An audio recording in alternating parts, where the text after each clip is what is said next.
So I just wanted to do a quick video for anybody who's wanting to build their own trusses. I'd never built trusses before, but saw a guy's video on YouTube who did it really well. So just some tips and a few pointers.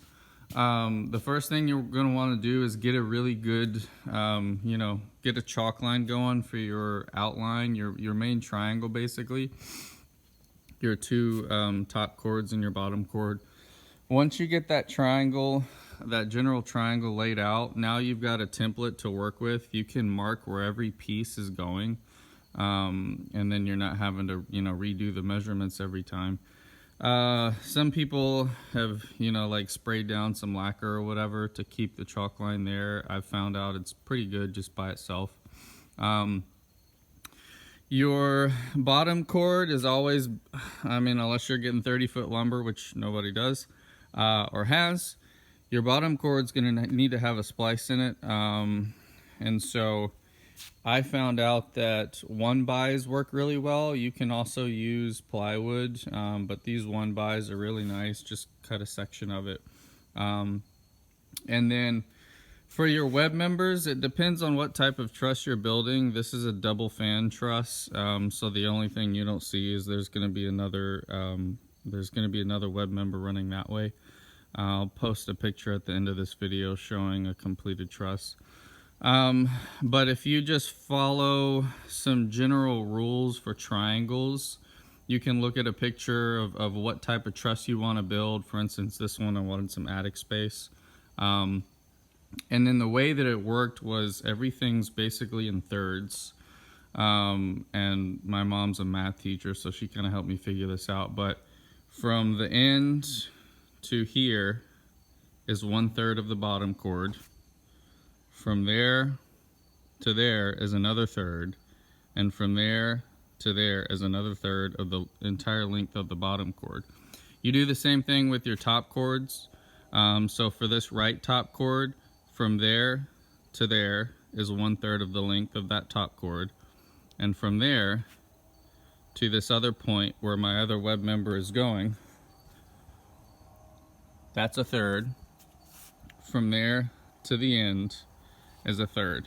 I'm using nail plates where I just have, an intersection instead of a big intersection. If I just have one, I'm using a nail plate. But I'm using 5/8 plywood where I have any big intersection. So otherwise you just have one nail plate right here. So you don't have much leverage. That's not a very strong hold. But when I put a big piece of plywood like that on there, now I've got all of the length here, all of this length here, all of this length here to nail to. So I'm using the leverage from that plywood to get a much stronger joint and a much stronger hold on all those web members. So it's just fantastic. It makes your trusses a lot stronger. And then I am using, anywhere where I lay down plywood, I'm using this Loctite PL Premium construction adhesive. It's, it costs a little bit, but it's awesome stuff. It's very strong. And what it's doing is, aside from just holding everything down, for instance, I've got a small gap here. So unless I make perfect cuts every time, or unless I would probably spend 2 or 3 times longer to build these things with every cut being perfect. Now that I have that construction adhesive, I can squirt it in there. It hardens, and now it's filled that gap. So it's helping you on your imperfections. It's helping you fix that. Another thing, you definitely want to use ring shank nails. So, on regular framing, you've basically got the weight of the roof and everything holding your studs down. On trusses though, they've got so many different types of loads, dynamic loads and everything, that you really want that withdrawal resistance that you get from ring shank nails.